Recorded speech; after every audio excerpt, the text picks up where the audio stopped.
¿Por qué el Barça solo tiene 5 Copas de Europa? El Atlético de Madrid tuvo a Jesús Gil, el Betis tuvo a Lopera, el Rayo tuvo a Ruiz Mateos. ¿Y Gostalgia? ¿Te gustaría ser mecenas de Gostalgia?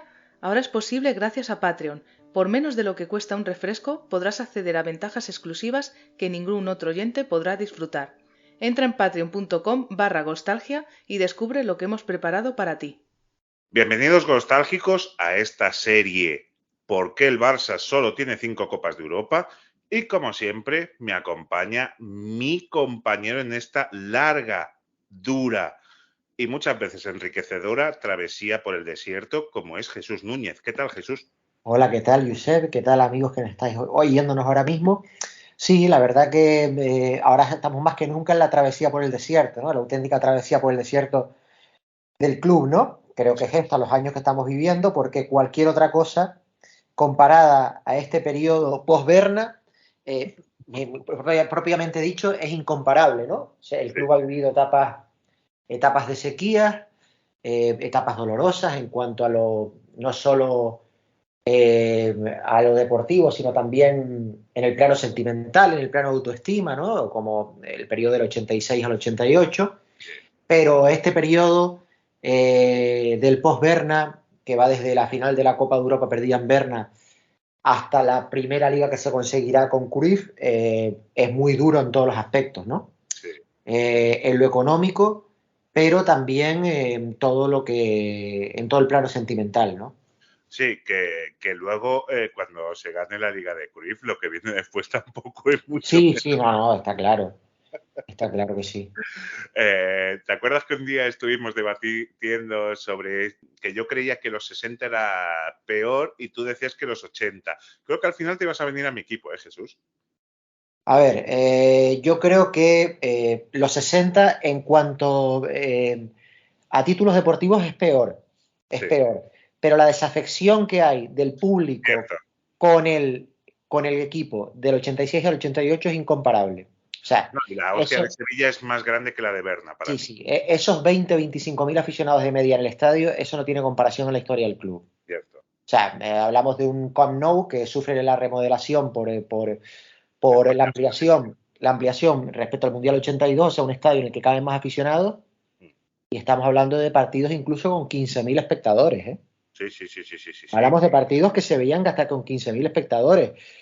Una desafección total, incluso el 86-87 cuando el equipo iba líder durante la mayor parte del campeonato. O Sí, sea, sí, sí, con eso. el equipo como líder la mayor parte del campeonato, la mejor entrada, excepto el clásico contra el Madrid, con los 3 goles famosos de Lineker, la mejor entrada que se podía ver, la mejor tirando por lo alto, el 86-87, ojo, con el equipo líder, con ventajas de hasta 5 puntos sobre el Madrid, Sí, con 2 puntos por victoria. sí, Fueron 50.000 personas, ¿eh? sí, sí, sí, sí, Como, sí. siendo muy, muy, muy positivo. No, no lo hemos vivido tan bestia, porque eso sí que es muy bestia, pero desde que llega Van Gaal hasta la segunda temporada de Rijkaard, es así. O sea, bueno, hasta la segunda mitad de la primera temporada de Rijkaard. Sí, Es también así. hay una desafección importante, la 2002-2003 sobre todo, ¿no? No, pero Eh, antes también. O Sí, sea, antes también. Sí, sí, antes también. Pero yo diría que lo más parecido que podemos ver al periodo 86-88 es la 2002-2003. Yo sí, creo que es la más parecido que podemos ver, ¿no? Hay unas buenas entradas al principio. El equipo con Van Gaal no empieza mal, no empieza mal. Se hacen buenos partidos, se gana en San Mamés, sí, se gana al Español 2-0 en un buen partido, pero llega aquel famoso partido contra el Betis, que es el principio del fin, ¿no? sí, sí, El sí, 3-0 con aquel gol maradoniano de Varela, sí, que es que el no hizo principio, nada más. sí, que es el principio del fin de Van Gaal, ¿no? Ahí se encadena una racha de malos resultados hasta su destitución, ¿no?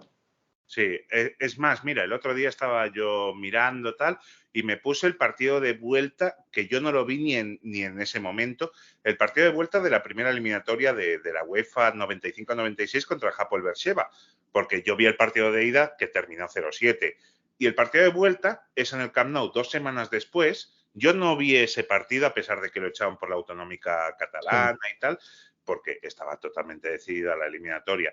Vi el otro día el resumen que hacía 7 años que no veía yo ese resumen. Y es que habrá, con una eliminatoria totalmente decidida, quizá 60.000 personas en el campo. Sí, sí. Está muy bien. O sea, me refiero, es genial. Sí, sí, sí, la verdad que sí. Sí, Porque vuelve a llenar el campo y esa ola dura hasta Robson. sí, con Robson también Sí, hay grandes entradas, la verdad, claro. Claro, es que que tengamos en cuenta que con Robson se produjo una revolución, unos cambios en la plantilla, como probablemente no se sucedían desde el año 88, no se hacen cierto. muchísimos fichajes y aparte jugadores de muchísimo nivel. Se convierte prácticamente, bueno, es el año de la Liga de las Estrellas y nadie tiene más estrellas que el Barça. Sí, Y nadie tiene cierto. más estrellas que el Barça. El Madrid también las tenía, pero claro, del calado del Barça, Ronaldo, De la Peña, Guardiola, Figo, en fin, el Barça tenía una plantilla de un nivel altísimo, y ni digamos el nivel de los centrales de aquel Barça, ¿no? Sí, sí, sí, totalmente. Entonces, como siempre os decimos, si os ha gustado el contenido que hacemos, le dais un like, le dais a suscribiros. Ahora ya habéis visto que tenéis la opción de haceros Patreon para así poder ayudar económicamente al canal y así poder nosotros ir creciendo. Comentarios sobre todo tanto en iVoox como en YouTube, también en las redes sociales, siempre que sean críticas constructivas y con educación contestaremos a todo. Si son críticas destructivas y con faltas de educación, directamente las borramos. O sea, ahí no, ya os lo digo claro. Entonces, en este capítulo, como en el capítulo anterior, el 22, que lo emitimos hace 2 semanas, en esta por problemas de vida, pues nos hemos saltado un viernes. Pero en el capítulo 22 habíamos hecho el de los ases buscan la paz. Entonces, como no, vamos a hablar de la otra peli de Kubala y en este caso es 11 pares de hostias que no, en vez de 11 pares de botas. Porque la verdad es que tenemos miguita en este también, Jesús. Sí, sí, sí, claro. Sí, ahora viene otra temporada de las de Aquí te espero. Sí, preciosa. Entonces, vamos a empezar ya con el año 62, con la descripción histórica que nos hace nuestro amigo David Acosta. Y bueno, este es el año de la tensión, el año 62, tensión en todo el mundo y en todas sus formas. Tensión criminal, ya que Frank Morris, John Anglin y Clarence Anglin consiguen fugarse de Alcatraz. De Con los que nunca más se supo. ¿No? ¿Cierto? Recordemos, nunca la historia, digamos, más frecuente sobre este caso es que los tres teóricamente fallecieron, pero no hay pruebas de ello. Claro, ahí está, ahí está. Es como el cadáver de Bin Laden que se cayó misteriosamente al mar. Sí. Pero bueno. Hay tensión sexual, que le pregunten a Kennedy el Happy Birthday Mr. President, que le cantarían el Madison Square Garden ante miles de invitados, la sex symbol del momento, ya en plena caída libre, porque Marilyn Monroe, que moriría, dicen las malas lenguas, que suicidada ese mismo año. Sí, bueno, es otra de tantas estrellas estadounidenses sobre los que corren tantos rumores y tantas historias, ¿no?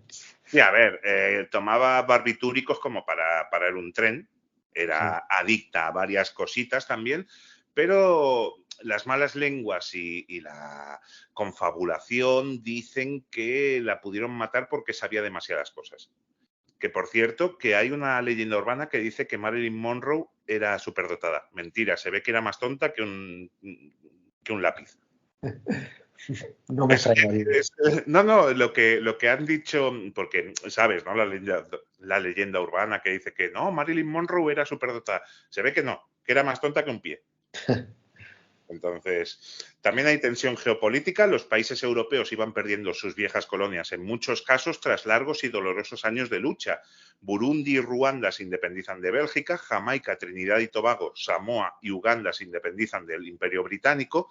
De Gaulle anuncia que Francia reconoce la independencia de Argelia y el conflicto en Argelia se vio irremediablemente resuelto en contra del gobierno francés en las Naciones Unidas. Y mientras la metrópolis se sumía en una crisis de órdago.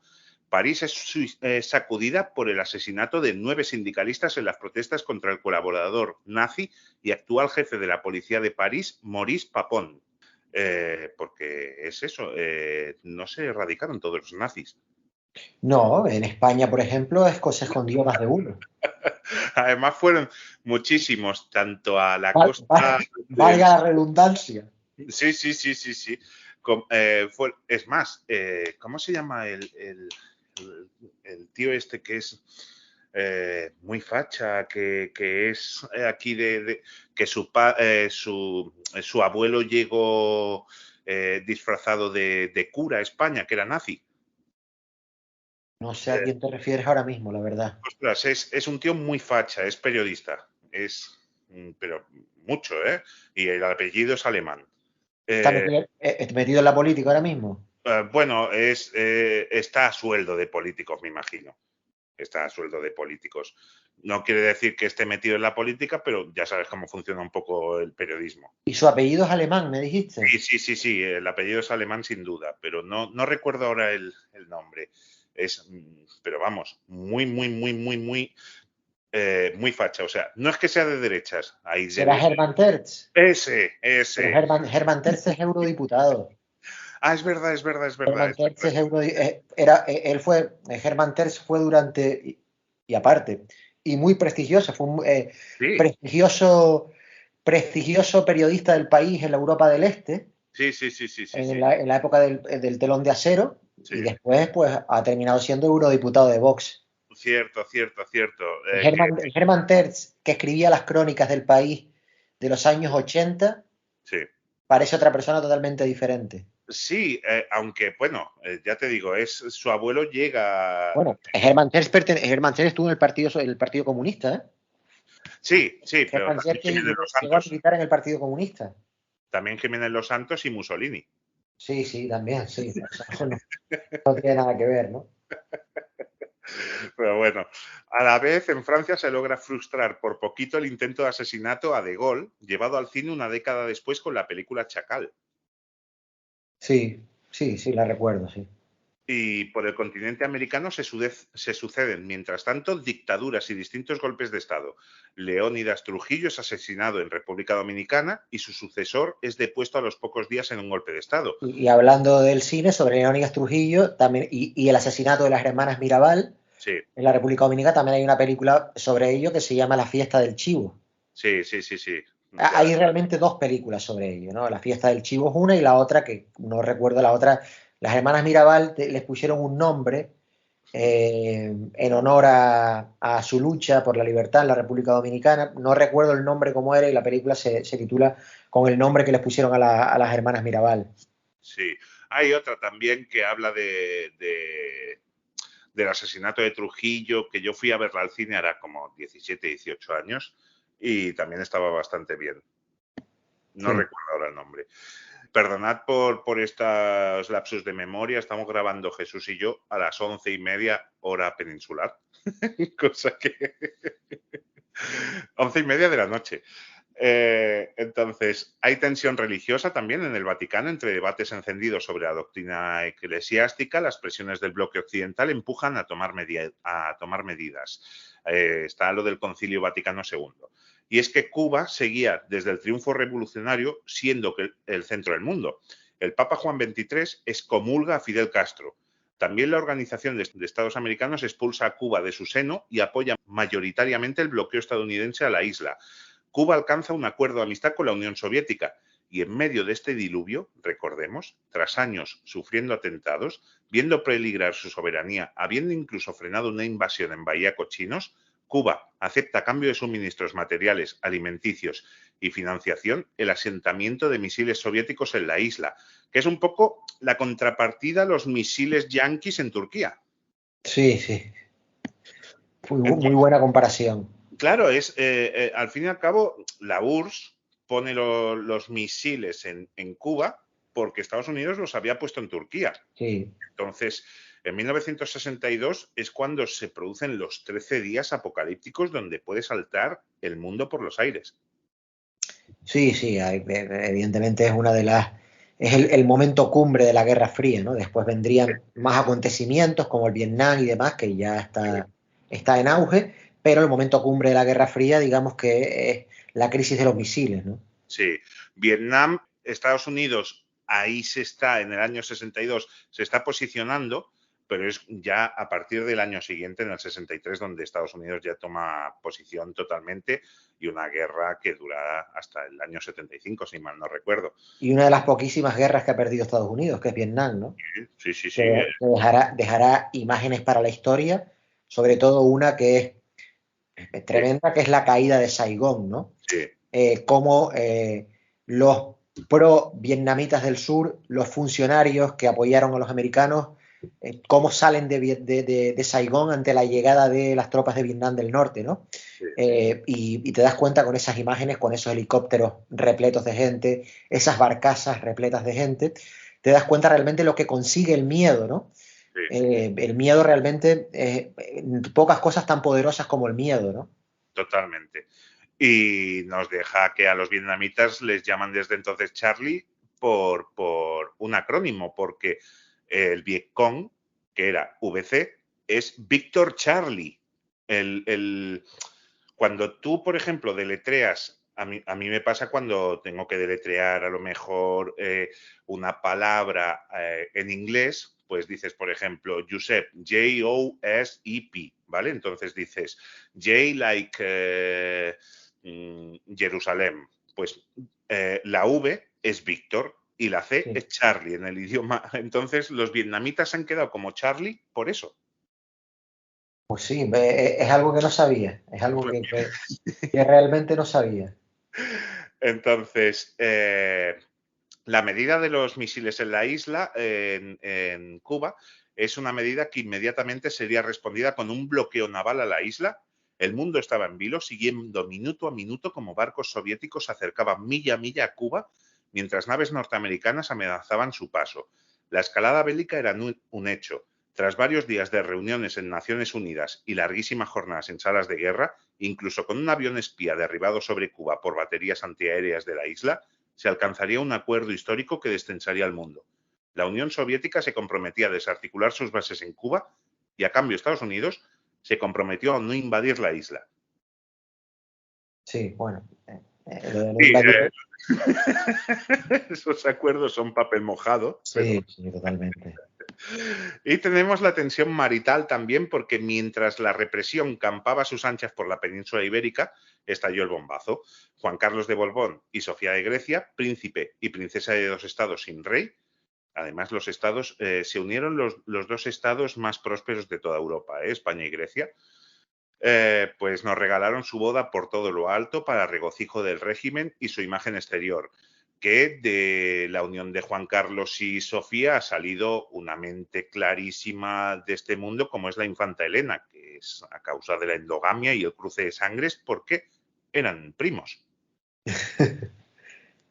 Claro, a ver, tú ves a la infanta Elena y a su descendencia y dices, joder, es que esta es la inteligencia que quiero que me represente.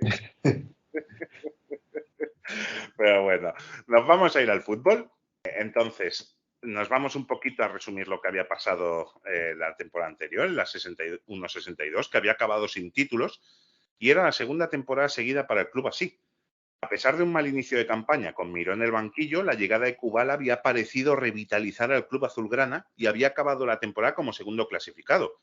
Con Kubala, el equipo había conseguido 25 de 34 puntos posibles. También estaba a favor que el equipo se clasificara por tercera vez en las 4 ediciones jugadas a la final de la Copa de Ferias, que debía disputarse en septiembre. Pero no podemos olvidarnos que el jarro de agua fría que supuso la eliminación en Copa ante el Real Madrid estaba presente, Jesús. Sí, no, el Madrid como siempre, como punto de inflexión de la temporada, ¿no? Para bien o para mal siempre aparecía el Madrid, ¿no? Desde antes de la final de Berna, siempre estaba el Madrid presente, ¿no? Sí, totalmente. Es más, y más de la manera que se cae porque se gana 0-1 en la ida en el Bernabéu y en la vuelta te ganan 1-3. Sí, algo muy similar a lo que sucedería en la temporada 2012-2013, ¿no? Que se empata 1-1. Ahora mismo ahí. Se empata 1-1 en el Bernabéu, en un partido que se va ganando 0-1, que se fallan ocasiones muy claras, que empata Varane acabándose el partido, y en la vuelta se es bastante inferior al Madrid y se pierde 1-3. O incluso en la 92-93. Sí, en la 92-93, justo cuando el Madrid parece que ahora sí va a conseguir el doblete, ¿no? Porque recordemos que el Madrid elimina al Barça de la Copa del Rey 3-4 días antes de perder la Liga en Tenerife. Sí. O sea, que es un Madrid que podía haber ganado perfectamente el doblete, ¿no? Sí, que yo tuve una charla con Floro en junio del 2020, con Benito Floro, la verdad es que se portó de fábula con nosotros, y nos dijo que él había sido campeón de todas las competiciones de España, excepto por una porque se le habían robado los árbitros. Y le dije, bueno, mister, a la semana siguiente ganaste la Copa favorecido por los árbitros. Sí, no, un arbitraje lamentable contra el Zaragoza, que fue un arbitraje lamentable. Lo que pasa es que, sí, no es cierto. Vamos a ver, la primera temporada de Floro en el Madrid se valora, incluso desde los propios aficionados y directivos, se valora la primera temporada de Floro en el Madrid, ¿no? Sí. Es un Madrid que ya viene arrastrando la caída libre de la Quinta del Buitre. Sí. Lo que pasa es que da los últimos coletazos. Exacto, aquella eliminación en su momento sorprendente contra el Paris Saint-Germain, porque el Paris Saint-Germain que llega a España a jugar contra el Madrid es un equipo semi desconocido en Europa. No es el Paris Saint-Germain que de la actualidad, sino un equipo que es cierto que tenía futbolistas brasileños de cierto renombre, como Ricardo Gómez, Baldo y también el liberiano Wea, pero un equipo, digamos, semi desconocido, ¿no?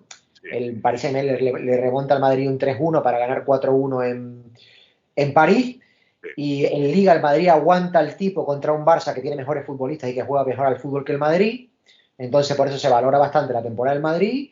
Y el Madrid llega un momento que tira la Liga en su mano, que es cuando pierde el Barça, que es el famoso partido en Balaídos 3-2. Sí. El Madrid agarra el liderato, pero después llega a Tenerife. El Madrid, más allá de lo que diga Flora, de los arbitrajes, etcétera, etcétera, etcétera, que evidentemente el árbitro se equivocó en Tenerife en contra del Madrid, se fue a jugar la liga en el peor sitio posible, ¿no? Una temperatura altísima en Tenerife, una temperatura veraniega en Tenerife prácticamente, y ante un Tenerife que era un gran equipo, un equipo muy competitivo y un equipo que se jugaba por primera vez entrar en Europa, ¿no? No, y tuvieron problemas también con el avión porque... Sí, sí, no, se juntaron muchísimas cosas. Es más, algunos futbolistas de Madrid perdieron varios kilos de peso Sí. En todas aquellas horas que estuvieron a unas temperaturas altísimas esperando que el avión despegara para Tenerife, ¿no? Pero bueno, era un Madrid, digamos... El Barça era superior, muy superior. Sí, el Barça era superior, y aparte que era un Madrid que digamos que como el Barça post-Roma, ¿no? Que ya encadenaba muchas derrotas muy duras, ¿no? Ya estas derrotas las venía encadenando desde hace tiempo, ¿no? Recordemos que es un Madrid que ya la Quinta del Buitre encadenaba la derrota de Eindhoven, la derrota contra el Milán, la final de Copa, la final de Valencia perdida contra el Barça, después contra el Spartak de Moscú, después la primera liga de Tenerife, en fin, ya es un Madrid que está encadenando, perdiendo de una forma muy dura, ¿sabes?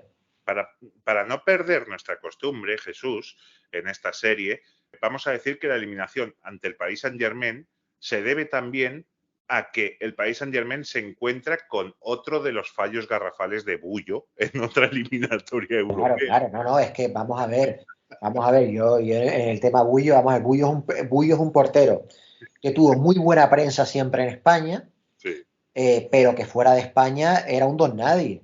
Sí. Hablando mal y claro, fuera de España, Bullo nunca llegó a estar entre las clasificaciones, entre el ranking de los 20 mejores. No hablo de los 10 mejores, ni siquiera clasificado entre los 20 mejores porteros del mundo, aquellas clasificaciones de la IHHFS que otorgaba el mejor portero del mundo. Zubizarreta siempre estuvo entre los 5 o 6 mejores y Bullo nunca llegó a estar entre los 20 mejores. O sea, es para mirarse un poco el ombligo también. Es un portero que tuvo muy buena prensa en España, pero que es un portero que en los momentos decisivos fue clave para que el Madrid no ganara determinados títulos. No, y en esa temporada 92-93, Floro la inicia con Jaro. Sí, claro. Entonces, Bullo era un portero discutidísimo durante mucho tiempo. Lo que pasa es que ya digamos, era un portero con muy buena prensa, que esa buena prensa se acrecentó aún más con la llegada de Clemente a la selección española. Con la llegada de Clemente a la selección española, se llevaba mal con buena parte de la prensa que adoraba a Bullo, sí. Pues ya, claro, así ya fue el colmo ya. Y entonces ya Bullo se encargó también de propagar de una forma para mí mezquina la leyenda urbana de que Zubizarreta iba a la selección porque era amigo de Clemente. No. Zubizarreta siempre fue a la selección con cualquier seleccionador, con Miguel Muñoz, con Miera, que no eran precisamente ninguno de los dos barcelonistas, no, y con Luis Suárez. Entonces hay que mirarse un poquito al ombligo de por qué Bullo no tenía cabida, salvo en la Eurocopa 88, que fue como suplente de Zubizarreta, sí. Y en la Eurocopa 84 no tuvo cabida nunca, ni siquiera como entre los 3 mejores porteros de la selección, ¿no? Es más, los madridistas que puedan estar escuchando esta serie, que sé que hay, que sepan que Casillas no fue el primer topo portero del Madrid. No, claro que no. Que ya lo fue este. Por Sí. eso se llevaba tan bien con la prensa, porque este destapaba secretos de lo que pasaba en el vestuario. En el vestuario no lo tragaba ni Cristo. Nadie tragaba bullo en el vestuario del Madrid. Entonces, el club, tras la 61-62, se fue de gira, primero por Europa, en la que jugó en Grecia, 4 partidos, en Bélgica 1, 2 en Francia, 1 en Italia, con resultados en algunos encuentros decepcionantes. La segunda parte de la gira ya tuvo la incorporación de los internacionales españoles que habían fracasado en el Mundial de Chile. Luego iremos con esto, que es importante, el Mundial de Chile. Entonces, en Uruguay se empató ante Peñarol, en el que el conjunto catalán acabó con 9 por las expulsiones de Villaverde y Rodri. Ni corto ni perezoso, Kubala saltó al terreno de juego sustituyendo a Coxis para mantener el empate. Y esos son los últimos minutos de Kubala como jugador barcelonista. Pues sí, la despedida de Kubala, ¿no? Una despedida un poco, digamos, abrupta, ¿no? Sí. Que no fue la ideal, pero bueno, el Barça en aquellos momentos se manejaba de esa forma, ¿no? Sí. El club era un poco, digamos, Bueno, caótico. no, lo hizo para mantener el empate, porque se puso en el centro del campo, quitó a Coxis, que era delantero centro, y se puso en el centro del campo para mantener el empate. Entonces, en teoría, ya la habían despedido como jugador, pero realmente esos son los últimos minutos de Kubala, porque juega 15 minutos en el campo del Peñarol y es la última vez que Kubala se viste de corto como azulgrana. Ya veremos en capítulos posteriores que no es la última vez que se viste de corto. No. Se vence en esa gira en Asunción, se empata ante el Barcelona de Guayaquil, se gana en Quito, 4 partidos en Colombia que se acaban ganando y se acaba esa gira pantagruélica jugando ante el FAS en San Salvador con victoria azulgrana por 0-4. Gira impresionante, ¿eh?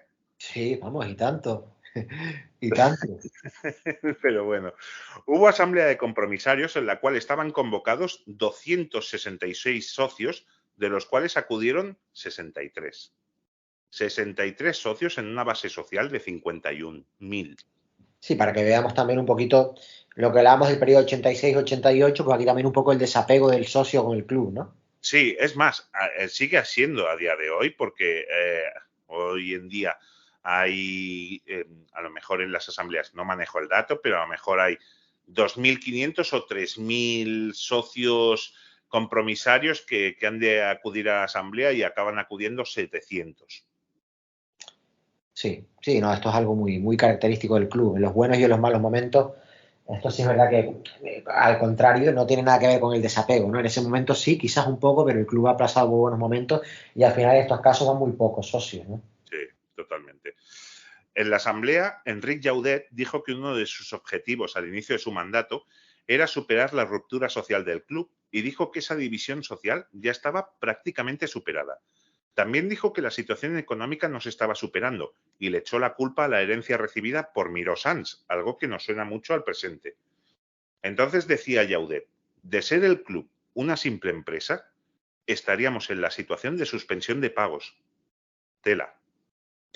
Sí, no, para que veamos un poquito cómo era el momento tan complicado del club, ¿no? Sí. La deuda del club en ese momento, Jesús, estaba cifrada en 289 millones de pesetas. Estamos hablando de que Luis Suárez había vendido en el verano anterior, siendo el fichaje récord por 25. Sí, o sea, el fichaje de Luis Suárez por el Inter prácticamente no solucionó nada. Nada, porque en ese verano el Barça se gastó, creo que fueron 18 millones de pesetas en contratar nuevos jugadores. O sea, lo comido por lo servido, pero te quitas a uno de los 3 mejores jugadores españoles de la historia. Sí.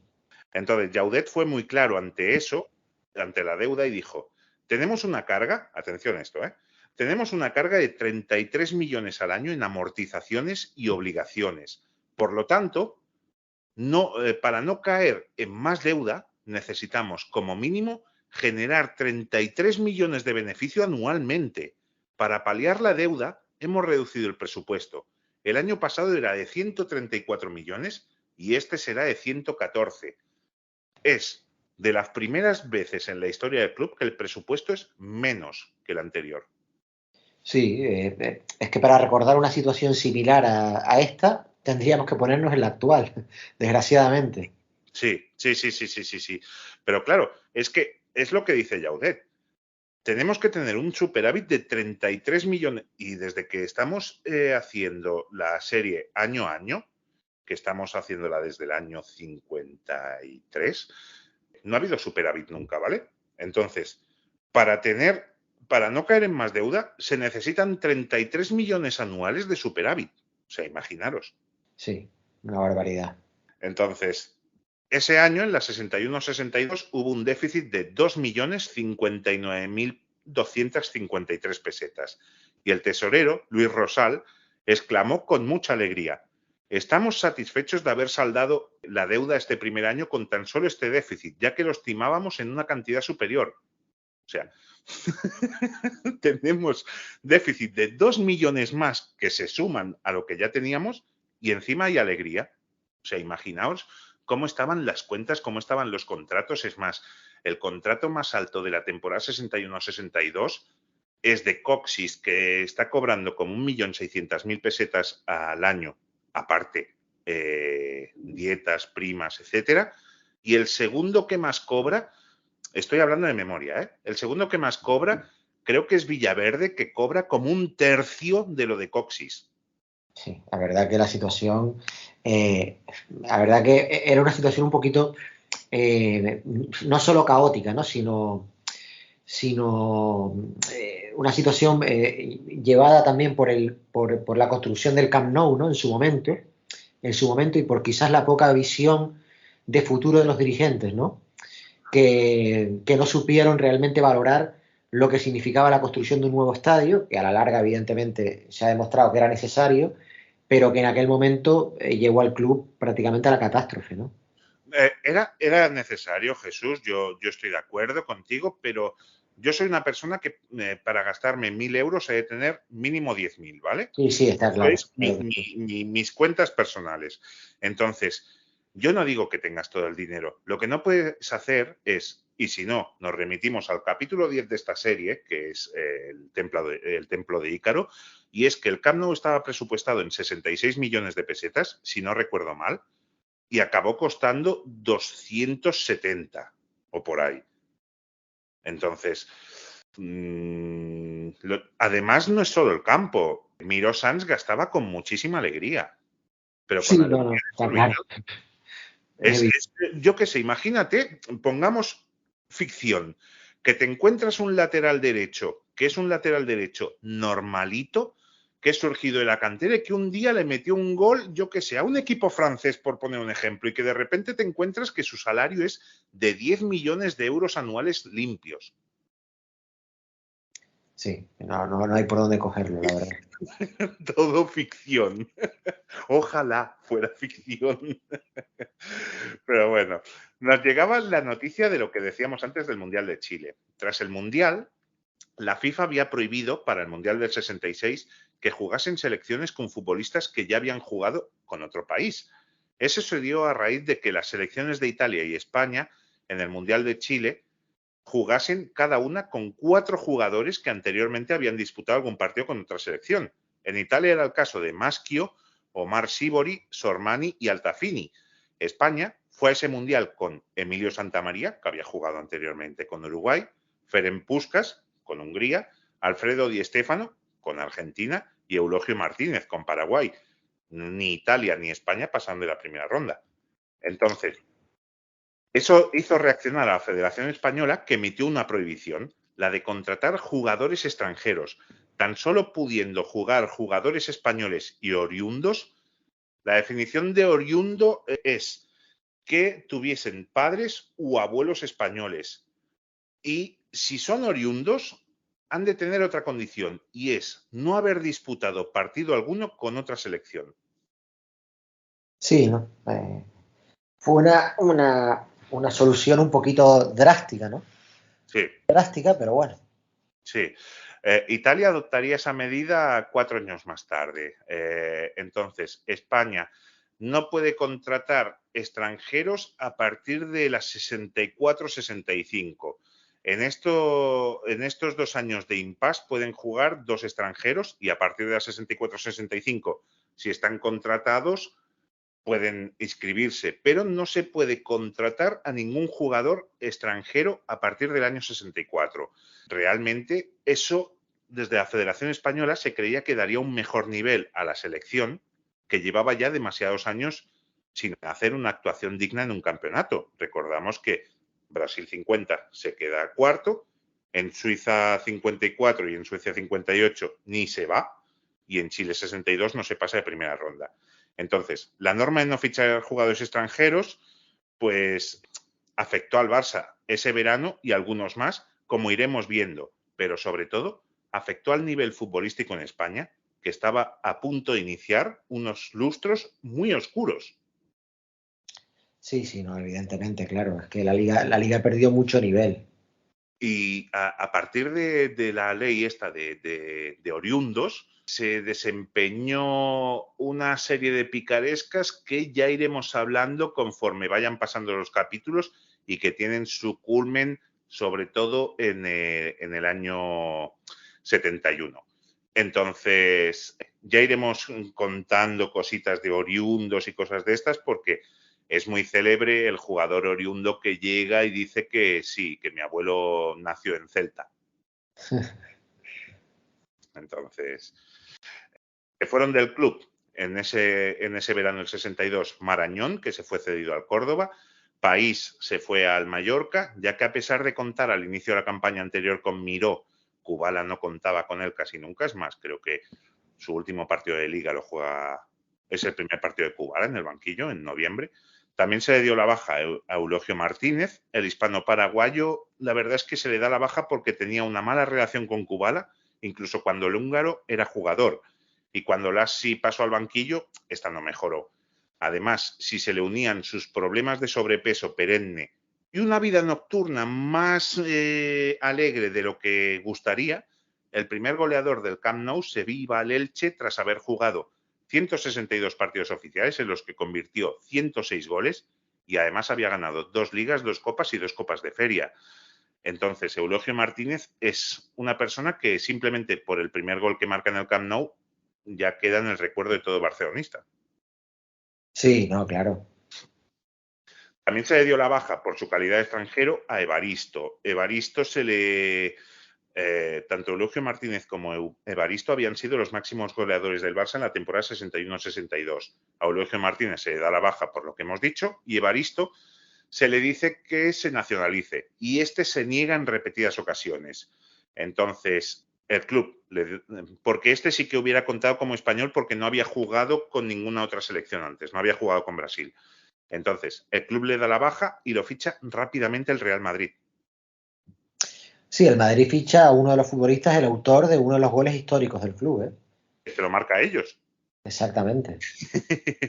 Entonces, el brasileño que iba a sustituir a Eulogio Martínez, que ya contamos la anécdota de Evaristo con la escoba el día que Eulogio Martínez le marca 7 goles al Atlético Madrid en Copa, se iba junto con el paraguayo y Evaristo había jugado 151 partidos, había marcado 105 goles, que es una magnitud increíble, y 28 de ellos los había marcado la temporada anterior. El Barça se desprendía de 2 jugadores que entre uno y otro le habían marcado 48, 50 goles entre los dos. Claro, la pérdida de nivel del equipo era tremenda.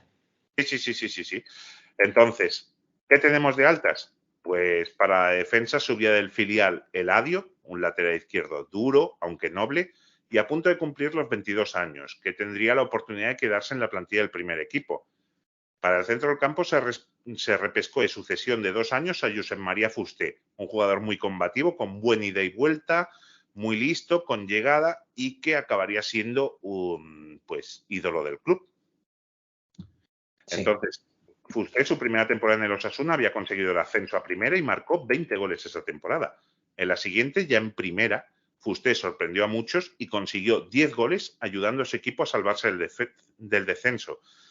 Entonces, Fusté tendría la oportunidad con 21 añitos, que hoy en día, 21 años, parece una persona para haber subido del filial y tal, y para tener la primera oportunidad siendo canterano en el Barça, parece mayor. Entonces era joven. Acuérdate de Rojo. Sí. Nadie sabía ni quién era hasta que llega Menotti. Entonces, también llegó del Brujas, un mediocentro ofensivo muy técnico y con buen pie para el balón parado. Con 24 años llegaba Ferdinand Goibaers, que venía tras irse de Bélgica por no querer cumplir el servicio militar. Entonces, Goibaers no podía jugar liga porque las dos plazas de extranjero ya estaban copadas, así que solo podría jugar partidos de Copa de Ferias. Sí, sí, Goibar es lo que dices, ¿no? Era un jugador de mucha técnica Sí, y con un gran disparo a balón parado. sí. Y nada, llegaba para fortalecer el centro del campo, ¿no? Para darle un plus de calidad al centro del campo. Sí, un centrocampista, aunque de corte más defensivo era Alcides Silveira, jugador uruguayo que ocupaba una de las dos plazas de extranjeros. Llegaba del Independiente Avellaneda. Sí, Entonces, para que el oyente se haga una idea, Silveira representa al centrocampista uruguayo de toda la vida. sí, duro, fuerte. No tenía mal toque de balón, tenía buen chut, o sea, tenía llegada, quizá. Representa al Bocio, al Gargano, Ahí al centrocampista uruguayo de toda la vida representaba a Silveira, ¿no? sí, incluso un poco más defensivo, Bengoechea. También, sí. Lo que pasa es que Bengoechea tenía muy buen pie también, ¿sabes? Cierto. Entonces, para la banda derecha, el Barça se aprovechó una oportunidad de mercado. Y es lo que teníamos que hacer con la economía que teníamos. Luis Cubilla jugaba en el Peñarol desde hacía 5 años, debutando en el equipo aurinegro con 17 primaveras. Con el conjunto uruguayo había conseguido 4 ligas, 2 Copas Libertadores y una Intercontinental, además de ser ya un fijo en la selección de su país, habiendo participado en el Mundial de Chile. Cubilla había sido adquirido por un industrial italiano que era amigo personal de Llaudet y a cambio de 6 amistosos en el país transalpino en los siguientes 3 años, el Barça se hizo con el fichaje que más ilusionaba ese verano. Entonces ya tenemos las dos plazas de extranjeros que son Silveira y Cubilla, los dos uruguayos. También había otro uruguayo que era Benítez, pero este tenía doble nacionalidad. Pero por eso Goibaers no podría jugar en Liga porque esas dos ya estaban ocupadas. Entonces, para la banda izquierda se fichó a Antonio Camps, jugador de 24 años que venía del Español. Entonces, en el conjunto de Sarriá había hecho muy buenas campañas y había marcado 16 goles en la temporada 61-62. Temporada histórica para los periquitos, que bajaban por primera vez a segunda tras perder en la promoción ante el Valladolid. Y desde entonces, los únicos 3 equipos que nunca habían bajado, que siempre habían estado presentes en primera división, son los mismos que ahora. Sí, Real Madrid, Athletic de Bilbao y Barcelona. Claro, porque la única buena noticia para los seguidores del Barça en esa 61-62, aparte de clasificarte para la final de la Copa de Ferias que juegas en septiembre, es el descenso del Español. Sí. Sí, es así de triste, pero es lo que pasó. El primero de varios. Sí, lo que el Español es el único club que ha subido, ha bajado 5 veces a Segunda División, si mal no recuerdo, 62, 65, 69, 89, no, 6 veces. 89, 93. Y la del 2020 y las 6 ha subido a la primera. Sí. Que, claro, ahí es lo malo porque nunca ha podido tener la economía de un club que sobrevive en segunda, que es lo que yo desearía. Entonces, sí, ya te digo, yo solo quiero que gane el Madrid 2 partidos al año y los 2 son contra el Español. Bueno, yo ni eso, ¿eh? Es que no pueden perderlos. Bueno, te lo voy a decir al revés. Yo solo quiero que el Español gane 2 partidos al año. Los 2 son contra el Madrid.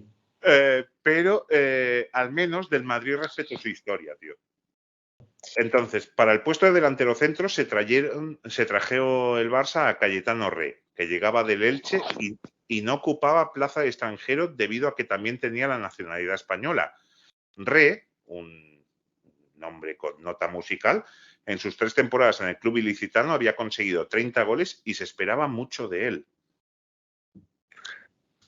Pues sí. Sí. Unas altas que tampoco ilusionan mucho, Jesús.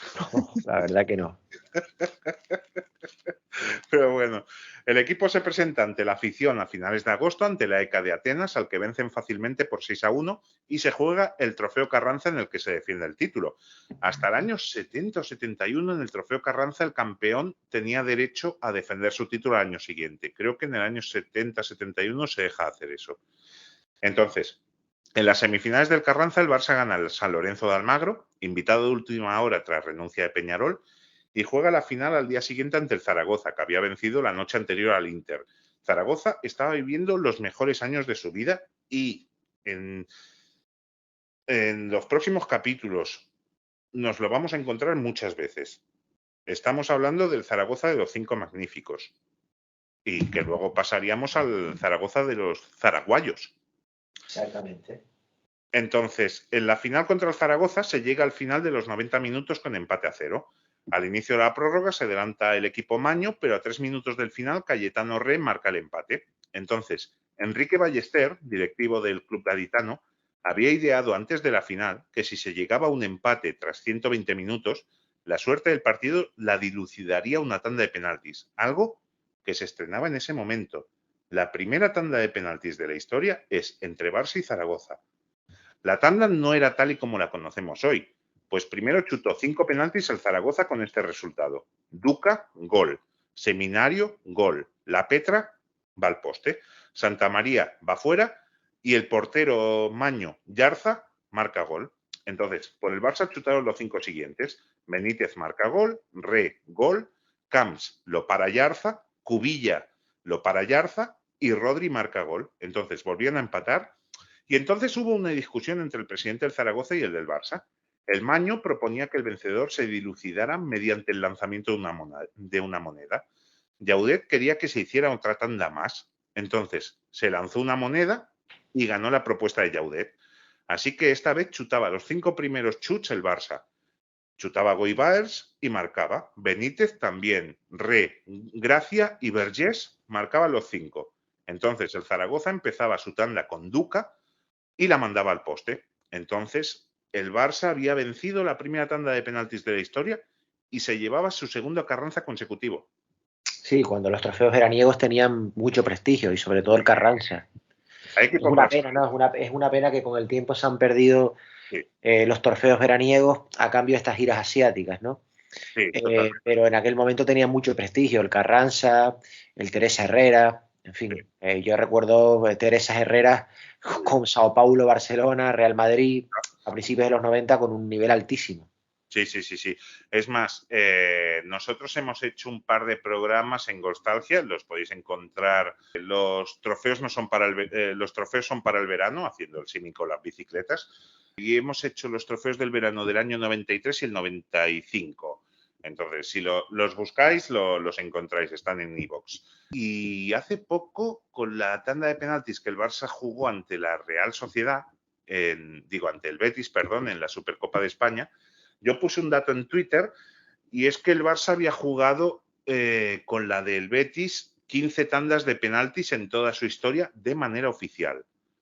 Y el resultado no es nada malo. Son 11 tandas de penaltis ganadas por el Barça. La primera de ellas es ante el Derby County, ante el Ipswich Town en la UEFA de la 77-78.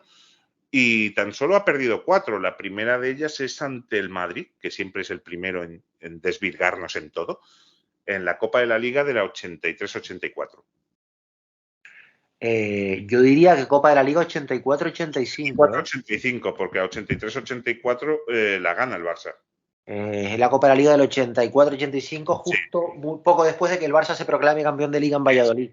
Sí, recuerdo que es un partido contra el Madrid en que el Barça juega con muchos suplentes, como era muy característico en la Copa de la Liga. Recordemos que el Barça ganará la siguiente, la 85-86, el Barça el campeón de la Copa de la Liga, pero ya es un torneo pues realmente muy desprestigiado ya, ¿no? Porque los equipos grandes, ni digamos el 85-86 que coincide con el Mundial de México, ¿no? Con la preparación para el Mundial de México, ¿no? Entonces los equipos grandes ya juegan con jugadores del filial prácticamente. Sí. Es más, el Barça pierde las tandas contra el Madrid, el Osasuna en Copa en la 87-88, pierde también contra el Valencia en la Copa 91-92 y la cuarta me está bailando ahora, pero no recuerdo. La del Esteagua. ¿Cómo me puede bailar esa, Jesús? Perdió la más importante de todas. ¿Verdad? Claro. Cierto. Pero el balance es bueno, lo que pasa es que es eso, pierdes una final de la Copa Europa por penaltis. Las cosas Sí, como claro. son. Entonces, el equipo parecía preparado para el gran envite pendiente, la Copa de Ferias de la 61-62, que ya sabéis que, como os lo contamos en el capítulo anterior, se jugaba en septiembre porque el Mundial de Chile tenía 7 internacionales del Barça. Entonces, la ida se jugaba el 8 de septiembre con el partido retransmitido por televisión en directo. Las gradas de Mestalla estaban llenas y el partido empezó genial para los azulgrana, que se adelantaban pronto con un gol de Coxis. Nando Yosu empataba al cuarto de hora, pero 5 minutos después Coxis marcaba el 1-2. Con este resultado, el brasileño del Valencia, Chicao, desvió con la mano un balón en su propia área, pero el colegiado francés Barberán no lo pitó. Antes del descanso, Guillot y Nando Yosu ponían a los Chess por delante, y en la segunda parte, Guillot, con 2 goles más, que marcaría un hat-trick, y Héctor Núñez ponían un vergonzoso 6-2 a favor de los valencianos. 6-2, Jesús. Sí, un resultado muy contundente, ¿no? Sí. Es más, en el partido de vuelta, que fue 4 días después, se esperaba una bronca del público al equipo, septiembre, y por ello Llaudet pidió a los árbitros una medida sorprendente, porque normalmente en los partidos europeos salían los 2 equipos juntos, cosa que no pasaba en España hasta la temporada 2004-2005, que primero, como todos sabéis, salía el visitante y luego el local. Entonces, Llaudet pidió a la UEFA que saliera primero el Valencia, luego que saliera el Barça para que el público pudiera hacer su juicio y, por último, él para recibir la pita. Además, Llaudet iría con el brazalete porque ese día haría de delegado de campo. Es un poco meter a los jugadores en los leones, también, porque estás pidiendo que el público evalúe a unos jugadores 4 días después de perder 6-2. Sí, era prácticamente eso, tirarlos a los leones. Sí. Entonces, Kubala dijo que los 11 villanos podían arreglarlo y convertirse en 11 héroes. Para el Camp Nou hubo 60.000 espectadores. O sea, también nos habla un poco de la magnitud del desencanto que había del público con el club y el desencanto que había con la competición. Fueron al Camp Nou, mostraron sus emociones, hubo división de aplausos y silbidos cuando salió el equipo de Kubala sobre el verde. Los azulgrana tuvieron alguna oportunidad clara, pero el Valencia llegó al Camp Nou con la lección aprendida e hicieron del partido un partido lento, aburrido, con muchos parones, para que no hubiera en ningún momento posibilidad de remontada.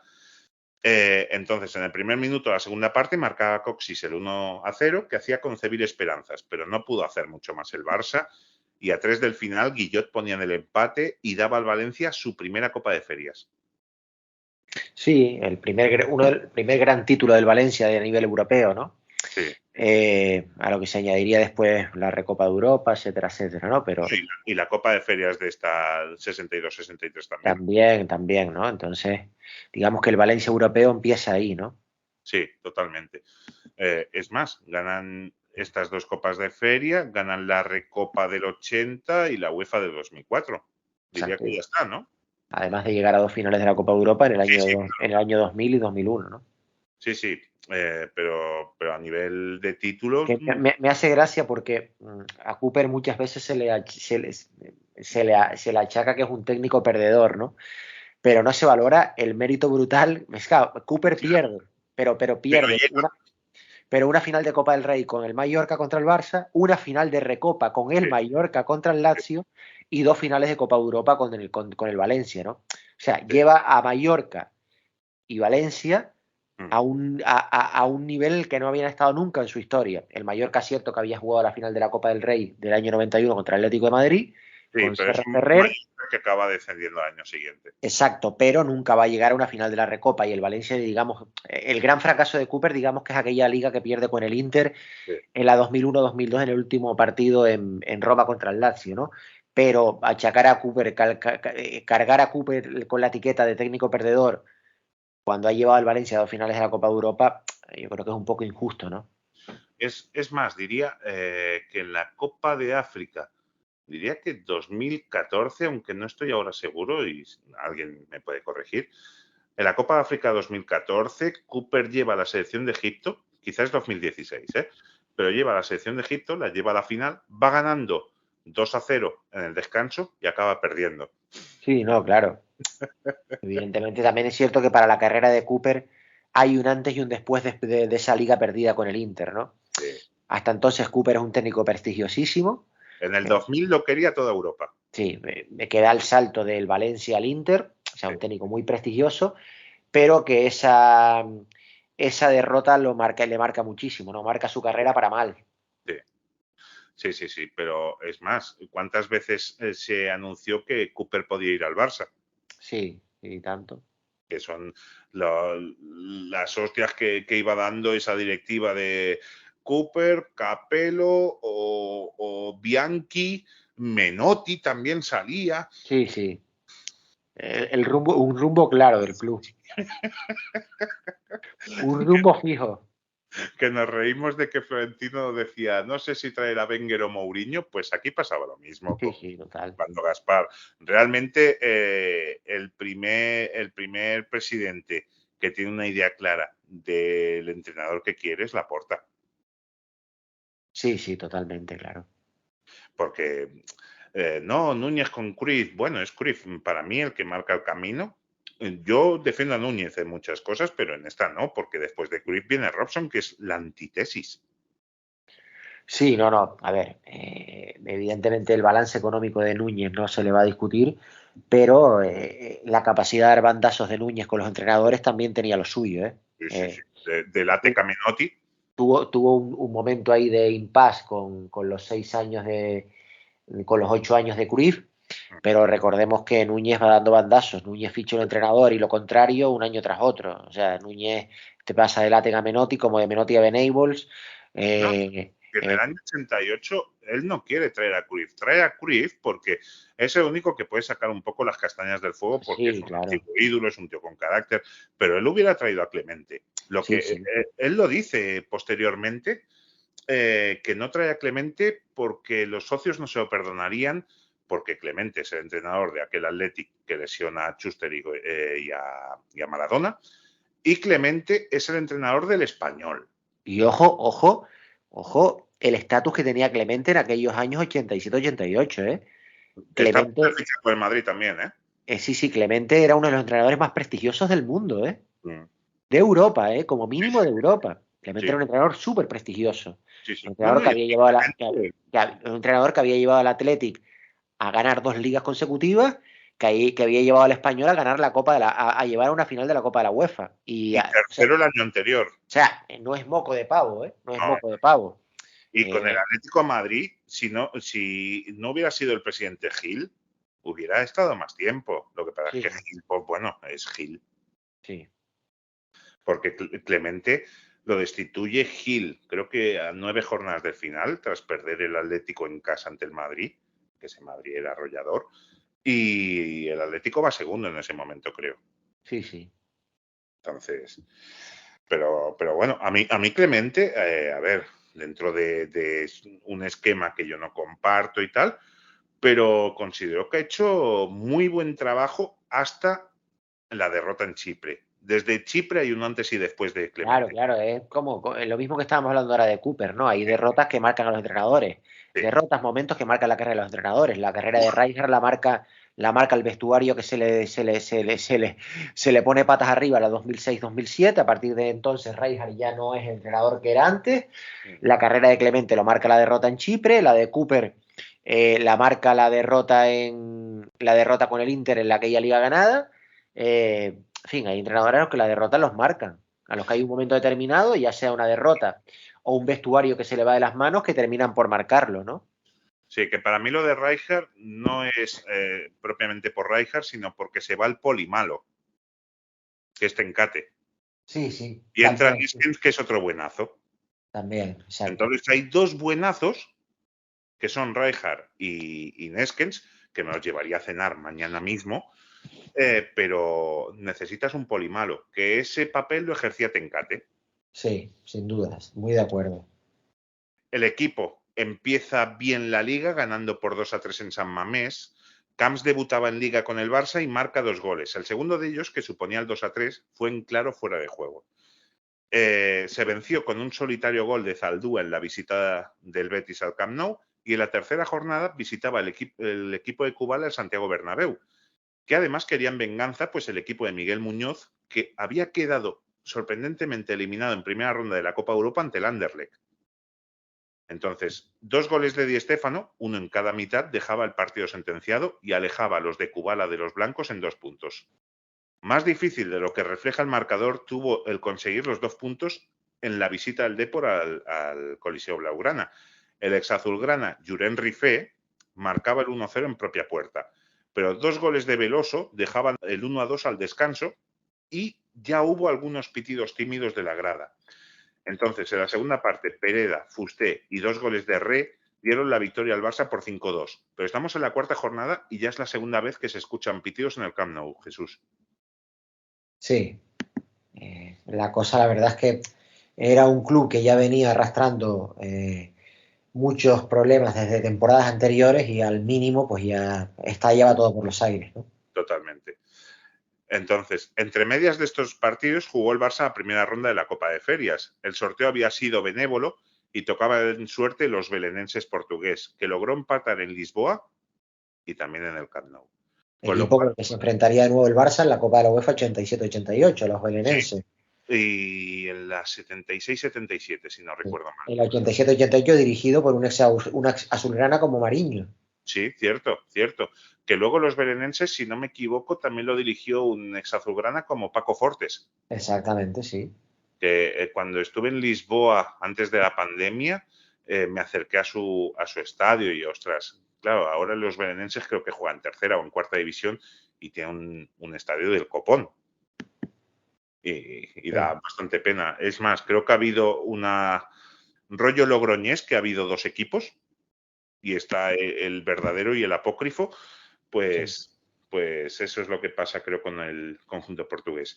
Entonces, como empatan ambos partidos, se tiene que jugar un desempate. En principio se negociaba para que fuese en Madrid, pero finalmente el Barça logró negociar que el desempate fuera en el Camp Nou.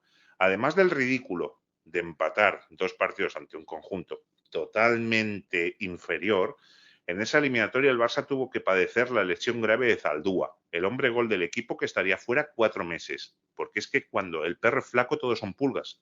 Sí, totalmente. Entonces, en Liga se conseguía vencer por 4-0 al Málaga, con 2 goles de Fusté, y tras 5 jornadas el Barça iba segundo a 2 puntos del Madrid, que tenía el puntaje perfecto. En la sexta jornada se empató en Altavix, en un partido en el que los de Kubala estuvieron achicando agua en los minutos finales con tal de mantener el punto que daba el empate. Además, el partidazo de Pesudo, el portero, también ayudó. Pesudo había vuelto al equipo tras la lesión de Sadurní y lo hacía de la mejor manera. Es cierto que el Barça tenía la lesión de Sadurní, se unía a la lista de bajas del equipo, que tenía a Zaldúa, Coxis, a Gracia, a Vergés, a Pereda, a Zavalla. Y es que lo hemos dicho hace medio minuto. Cuando el perro es flaco, todos son pulgas. Sí, no, no, al Barça se le juntaba todo, la verdad es que sí.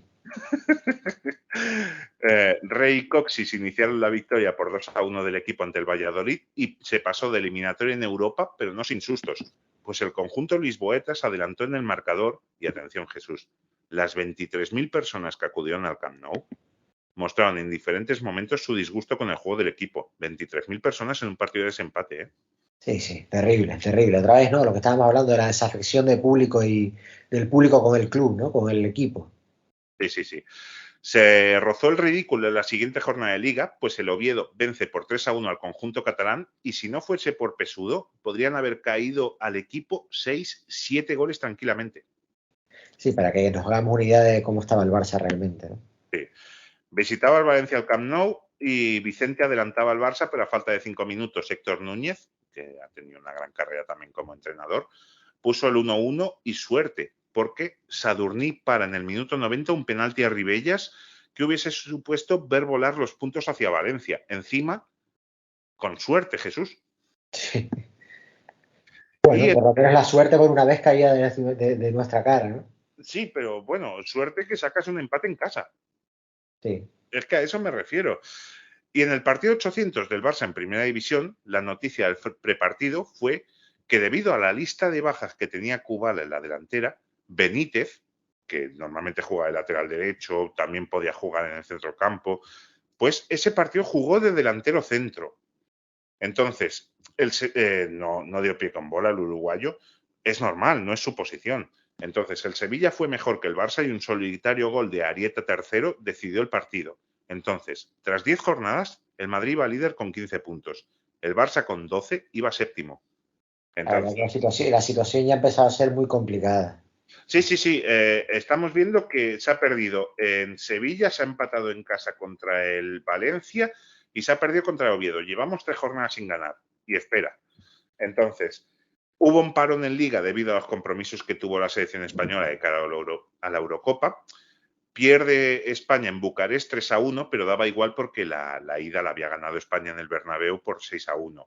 Sin, atención, ningún jugador del Barça en ese partido, ni en el siguiente en el que España empata ante Bélgica en un amistoso en Bruselas.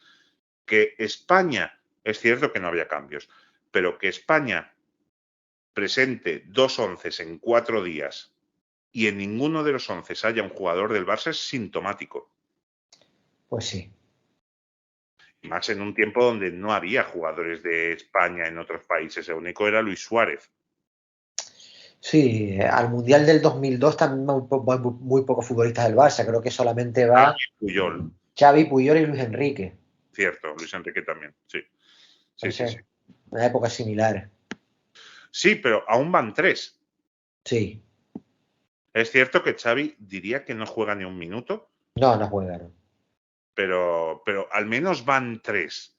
Como no juega tampoco en la Eurocopa 2004 Xavi, ¿eh? Ni Gabri, que también fue. Sí. Y Puyol fueron los 3 únicos también del Barça que fueron a la Eurocopa de Portugal. Sí, cierto. Entonces, como el Barça estaba como estaba en el tema económico, el club aprovechó ese parón, que ya lo contamos hace un par de capítulos, y jugó amistosos ante Hibernians, una selección de Berlín y también en París, los cuales ganó los 3 partidos. La vuelta a la liga no fue la mejor. Se empató sin goles en casa ante el cuadro colchonero, perdió 2-1 en Zaragoza y palió los males venciendo al Córdoba, que debutaba en primera esa temporada, venciendo en el Camp Nou el Barça por un insulso 2-1. La gente no estaba nada contenta con el cometido del equipo. Se había jugado la ronda de octavos de la Copa de Ferias ante el Estrella Roja. En Belgrado se empezó el partido de maravilla y al inicio de la segunda mitad Villaverde marcaba el 0-2. El primero había sido obra de Cubilla. Pero en el lapso de 10 minutos, los que van del 57 al 66, los yugoslavos marcaron 3 goles y se llevaron la eliminatoria para Barcelona, donde en un Camp Nou con 28.000 espectadores, no fue hasta el final cuando el uruguayo Cubilla marcaba el único gol del partido. 28.000 espectadores, Jesús. Sí, volvemos a lo que te digo, en el periodo 86-88. Sí. Como aún no contaban los goles fuera de casa, se tuvo que jugar un desempate, otra vez. Aunque esta vez el Barça no consiguió que se jugara en campo propio, pero jugaría en Niza el segundo día del año. Niza de Barcelona está relativamente cerca. Sí. Entonces, en el último partido del año 62, el Barça naufraga en el campo del colista. El campo del colista, Osasuna, que iba ganando 3-0 en el minuto 60. Entonces, Villaverde marcaba el gol del honor, pero el Barça llevaba una infausta racha que le hacía alejarse de la Liga. Lo que se alejó del todo fue de la Copa de Ferias, porque en un campo frío con poquísimo público en Niza, el uruguayo Benítez en un cruce de cables se ganó la roja y dejó a su equipo con 10 durante casi toda la segunda mitad del encuentro. Antes, el equipo había jugado el mejor rato de toda la temporada, con chutes al poste, paradas increíbles del portero Stojanovic y dominio blaugrana, pero la suerte no estaba del lado culé y un penalti muy discutido a 20 minutos del final transformado por Kostic le dio el pase a la Estrella Roja y dejaba al Barça ante otra temporada negra. Sí, era otra temporada desastrosa. Sí, sí, sí, sí.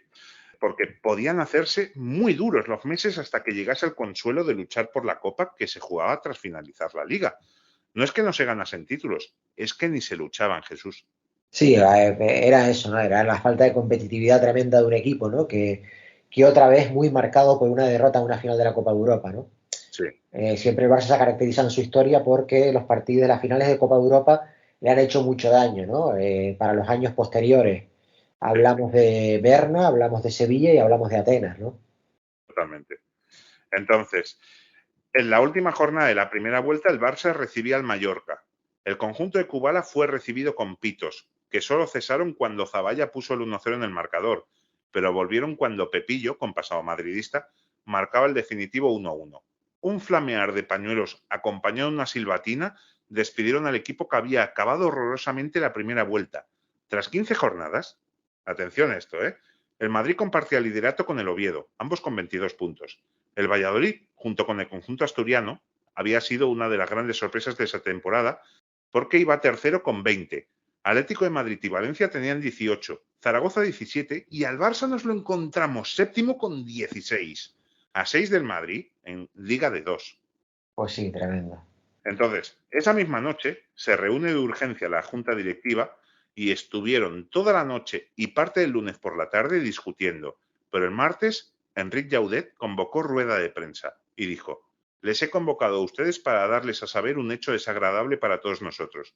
De acuerdo con la nota oficial del club, la Junta, tras el partido ante el Mallorca, convocó a Ladislao Kubala, nuestro entrenador, para buscar la solución en la que se encontraba el equipo. Después de rechazar su oferta de incorporarse él mismo como jugador, atención, porque Kubala le dijo a Llaudet que le dijo: yo puedo volver como jugador. Entonces Llaudet dijo: no, no. Entonces, tras rechazar la oferta e incorporarse él mismo como jugador, oferta que en modo alguno podía aceptarse por considerarse que Kubala, a los 2 años de su retirada, no podía rendir satisfactoriamente, al mismo tiempo que resultaría perjudicial para los propios jugadores el ver alineado en el terreno a su entrenador. En vista de ello, el propio Kubala nos manifestó que fuéramos nosotros, los componentes del Consejo Directivo, quienes buscásemos la solución más adecuada, la cual, tras las manifestaciones de los socios, que son al fin y al cabo quienes tienen la palabra, creemos que lo mejor es rescindir el contrato que ligaba a Kubala como entrenador del club hasta el próximo 30 de junio.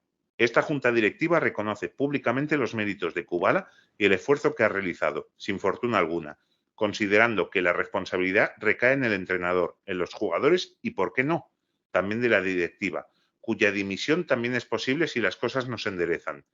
Si creyéramos que con nuestra dimisión las cosas se solucionarían, lo haríamos hoy mismo. Por el contrario, pensamos que es nuestro deber continuar en nuestros puestos. Otro entrenador caído, Jesús. No, y otro jugador, otro mito que sale del club por la puerta de atrás, ¿no? Es Sí. algo tan característico de nuestra historia, ¿no? El Barça, sin un mito que sale por la puerta de atrás, no es el Barça. Pero es que si te pones a pensar, mira, desde que se fue Dausic tenemos la 54-55 con Pupo. Luego viene el portero al que le hace la poesía Alberti, Platko. Luego llega Balmaña. Luego llega Elenio Herrera. Acaba la temporada Rabasa, Brochich, Orizaola, Miró, Kubala. Estamos hablando de 9 entrenadores en 8 años. Sí, sí, totalmente. Entonces, tras el cese de Kubala, era necesario buscar a su sustituto, que forzosamente tenía que ser un hombre nuestro. Eso es lo que dice Llaudet. Salido de nuestras filas y que sintiera en su corazón el amor por los colores del Barcelona por encima de cualquier interés material. Eso es un palito, también. Sí, totalmente, sí. Y Y tanto por que... eso, y por eso Pepe Gonzalvo, que la mayoría lo puede conocer como Gonzalvo II, gran jugador de nuestro club y que vistió 8 veces la zamarra nacional. Se ha hecho cargo de nuestra plantilla de forma provisional y con un carácter totalmente amateur hasta que se encuentre a la persona idónea. El carácter totalmente amateur quiere decir que Gonzalo II solo cobra mensualidad, no cobra ficha, cosa que demuestra un gran amor por el club. Pues sí. Entonces, desde la temporada 58-59, el Barça no acababa la temporada con el mismo entrenador que le había empezado, y era el 11º entrenador que pasaba por el banquillo del Barça en tan solo 9 Y temporadas. ese es el peor síntoma posible, ¿no? Que haya continuos cambios de entrenadores es el peor síntoma posible. Totalmente. Entonces, veremos si el equipo reacciona con Gonzalo II, pero todo eso tendrá que ser el próximo viernes, Jesús. Pues sí, el próximo viernes estaremos aquí de nuevo para seguir analizando esta maravillosa travesía por el desierto. a ver si tenemos alguna alegría. Que prometemos que los próximos capítulos, sin ser grandes alegrías y momentos de jolgorio, irán un poquito mejor. Irán, ya no serán bajada, pero al menos tendremos un poquito de llano. Exacto, comenzaremos a ver la luz al final del túnel. Tampoco, pero queda mucho túnel aún, pero al menos no tenemos que subir el Everest y simplemente tenemos un ratito de llano. Pero todo eso, como hemos dicho, el próximo viernes. Así que si os ha gustado, ya sabéis lo que os decimos siempre, no nos lo vamos a repetir y mil gracias, Jesús. Gracias a ti, Josep, y gracias a los que están, a los que nos oyen cada semana, que sin ellos esto no sería posible. ¿No? Y al fin y al cabo, nosotros somos los transmisores del martirio, pero los que se van azotando con el látigo en la espalda son ellos. Sí. Así que nada, nos vemos el viernes que viene. Que vaya muy bien. Un abrazo. Golstalgia no sería posible sin el apoyo de sus mecenas. Entra en nuestra página de Patreon y descubre cómo puedes convertirte en uno de ellos. Este programa no podría haber sido realizado sin